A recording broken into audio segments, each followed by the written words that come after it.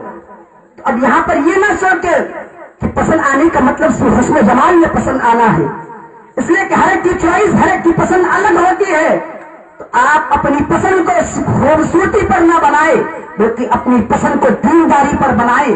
جب ہماری پسند دینداری ہوگی ہم اپنے پسند کو دینداری پر محمول کریں گے، جو دیندار ہوگا اسی پر محمول کریں گے تو انشاءاللہ ہماری پسند بھی دینداری نظر آئے گی.